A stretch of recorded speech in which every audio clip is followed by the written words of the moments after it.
Party अब एक company बन गया है। पार्टी और दल नहीं रहा, कंपनी है। Company branded company, local company. Branded company के टिकट का दाम ज़्यादा, लोकल कंपनी के टिकट का दाम कम। क्षेत्र के सभी जनता को प्रणाम करते हैं, इस पावन धरती को हम प्रणाम करते हैं। अभी मैं अपने वैशाली ज़िला से चलकर यहाँ पर आया हूँ। मुझे जैसे ही पता चला कि चाचा जो हैं चुनाव लड़ रहे हैं और एक साफ छवि के इंसान हैं, ऐसा कोई भी नेता नहीं है जो अपने दम पर ये कह सके कि मेरे पूरे जीवन काल में, मेरे राजनीतिक करियर में एक कोई व्यक्ति खाली बोल दे कि मैंने किसी से रिश्वत लिया हो या किसी बहाने किसी को ठगा हो, किसी भी प्रकार से किसी का शोषण किया हो, तो अगर कोई बोल दे तो मैं मतलब त्याग पत्र दे दूंगा, मैं अपने पद को छोड़ दूंगा। ये लगातार 4 बार बने हैं जिला परिषद, लोगों ने ऐसे नहीं चुना होगा। रिकॉर्ड मतों से इन्होंने जीत भी हासिल की है, एक बार 16,000 प्लस वोटों से। ये तो आप लोग यहाँ के लोकल हैं, सारी बात आप जानते होंगे। मैं बस एक बात के लिए कि भाई एक ईमानदार व्यक्ति, एक अनुभवी व्यक्ति और ईमानदार वो चुनाव लड़ रहे हैं, इसलिए हम यहाँ आए हैं। और यहाँ के तमाम जनता को हाथ जोड़कर हम कहेंगे कि ऐसे व्यक्ति को सदन में चुनकर भेजिए। जाति धर्म पार्टी से ऊपर उठिए। अगर इससे नहीं उठिएगा तो आज तो सीधा सा बात है कि पार्टी अब एक कंपनी बन गया है। पार्टी और दल नहीं रहा, कंपनी है। Company branded company, local company. Branded company के टिकट का दाम ज़्यादा, लोकल कंपनी के टिकट का दाम कम। अब जो अगर कोई टिकट खरीद के आ रहा है और टिकट लेकर आ रहा है, चुनाव लड़ रहा है और हम उस पार्टी को नाम पर वोट कर दे रहे हैं, तो पार्टी तो टिकट किसी को भी बेच दिया है। और जो टिकट खरीद के लाया है, समझ लीजिए वहीं पर लोकतंत्र की हत्या है। तो ये लोकतंत्र को मजबूत करने की ज़रूरत है, लोकतंत्र को बीमार नहीं होने देना है। इसके लिए जो निर्दलीय प्रत्याशी है, जो आपके तरफ से चुनाव लड़ रहे हैं, जो पार्टी से टिकट लेके आ रहे हैं, ये मान के चलिए कि वो पार्टी के लिए चुनाव लड़ रहे हैं। जब वो सदन में भी जाएंगे तो आपके क्षेत्र के विकास की मुद्दा पर चर्चा कम होगा, अपनी पार्टी का चर्चा वो सबसे ज़्यादा करेंगे और दूसरे पार्टी का बुराई करेंगे। इसी में पूरे सदन का समय को बर्बाद करेंगे। अगर कोई निर्दलीय प्रत्याशी है, बेहतर व्यक्ति है, तो उसको चुनकर सदन में भेजिए, तब जाके आपके क्षेत्र का विकास होगा, आपके बच्चों की बढ़िया शिक्षा व्यवस्था होगी, स्वास्थ्य व्यवस्था होगी, सबको न्याय मिल पाएगा, पानी बिजली सड़क का इंतजाम हो पाएगा। अगर ऐसा नहीं करिएगा तो समझ लीजिए कभी हम अंग्रेजों के गुलाम थे, आज भ्रष्ट नेता और भ्रष्ट अधिकारियों के गुलाम हमारा समाज है।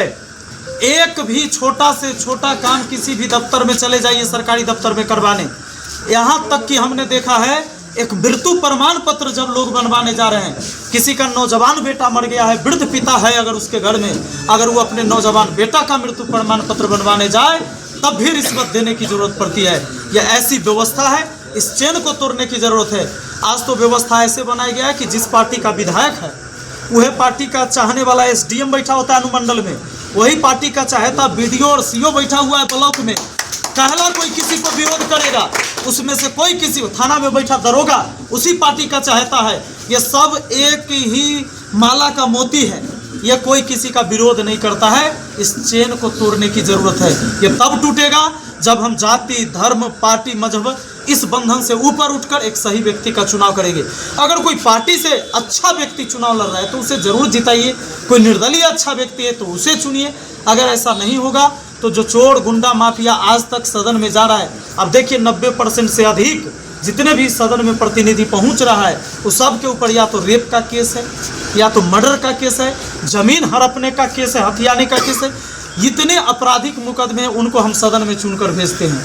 वो इसलिए चुना जाते हैं कि चुनाव के टाइम में हम लास्ट में एक जाति तो देखते ही हैं, और रात में रुपया बटाएगा, मुर्गा बटाएगा, दारू बटाएगा, इसके हिसाब से आप चुनिएगा। अब फिर 5 साल भले ओकरा गरियाइएगा जो काम नहीं करता है, भ्रष्ट है, कमीशन खोरी में रोड बेच दिया, नाला बेच दिया, सड़क बेच दिया, पुल पुलिया बेच दिया, ये सब बतियाइएगा, 5 साल गरियाइएगा। और अंतिम में जाकर फिर जो है रात में दारू मुर्गा साड़ी कपड़ा पैसा पर बहुत लोग बट जाते हैं। और इस वजह से सही व्यक्ति कभी सदन में नहीं पहुंचता है। जो सही व्यक्ति है वो आपको चुनाव में रुपया नहीं देगा, वो आपके बाल बच्चों के लिए लड़ाई लड़ेगा, संघर्ष करेगा, करप्शन मुक्त क्षेत्र बनाने के लिए संघर्ष करेगा, आपके सुख दुख में खड़ा रहेगा। अगर कोई आपके घर में रुपया दे रहा है अभी चुनाव के टाइम में, तो याद रखिए यहाँ तो 11 तारीख को चुनाव है, 11 तारीख को ही मिलेगा, 10 को 11 को मिलेगा, या हो सकता है पहले भी मिले। 11 के बाद 5 तारीख तक न उस नेता का परछाई देख पाइएगा और न उसका पैसा देख पाइएगा। ये बात याद रखिएगा। इसके ऊपर उठना है। और बाकी तमाम जनता को हम यही आग्रह करेंगे, हाथ जोड़कर विनती करेंगे कि भाई इस बार जाइए, प्रेशर कुकर छाप है 12 नंबर में है, उस पर बटन दबाइए। जितना भ्रष्टाचारी नेता अधिकारी है ओकर प्रेशर बढ़ा दीजिए सब लोग। बहुत बहुत धन्यवाद। सर आपका बहुत यहाँ पर ऐसे चाहने वाले आपके विद्यार्थी हैं, उनके लिए सर क्या कहना चाहेंगे? नहीं, विद्यार्थी नौजवान भाई देखिए रहा है देश की व्यवस्था कैसी होते जा रही है। नौजवान से जा रहा है, एक एक बहाली के लिए मांग करता है, जाकर रोड पर लाठी से पिटाता है। तो याद रहे कि अब जो हमारी लड़ाई है ये सिर्फ सड़क पर नहीं, अब सदन तक होगी। देविया में जितने लोग साथी हैं उनसे रिक्वेस्ट करने के लिए आया हूँ, उनसे मिलने के लिए आया हूँ और मैं उनसे हाथ जोड़ कहूँगा भाई इस बार बदलाव कीजिए और 12 नंबर पे प्रेशर कुकर पे अपना बटन दबाइए, अपना कीमती वोट प्रेशर कुकर पे राम लखन यादव जी को विजयी बनाइए, सदन में भेजिए। जितने हिडन हीरो हैं हमारे ग्रामीण क्षेत्र में उन्हें बाहर आने का मौका दीजिए। अगर जो नवयुवक साथी हैं वो साथ नहीं देंगे तो फिर कौन देंगे। मैं भैया 500 किलोमीटर से आया हूँ सपोर्ट के लिए। आप लोग इसलिए किसी का अपना जो वोट है उसे सही जगह पे उपयोग करने के लिए रिक्वेस्ट है आपको कि 12 नंबर याद रखिएगा प्रेशर कुकर। सर एक सवाल रहेगा, जो कि इस बार जो है कि 24% नए युवा का नाम जुड़ा है, उन युवाओं को क्या मैसेज देना चाहते हैं? तो बढ़िया बात है, उनको मौका मिला है, ये लोकतांत्रिक व्यवस्था है, उसमें उनका अधिकार मिला है। और ये 5 साल पर चुनाव आता है। कई बार क्या होता है कि हम गलत कैंडिडेट चुन लेते हैं, लेकिन सुधरने का हमको फिर 5 साल में मौका मिलता है। और यहाँ लोग क्या कर रहे हैं कि सुधरने का नाम ही नहीं लेते हैं। तो सुधरिए और बेहतर व्यक्ति को चुनिए। जो नौजवान साथी है भाई ऐसे लोग का साथ दीजिए जो करप्शन मुक्त आपका क्षेत्र बनाना चाहते हैं।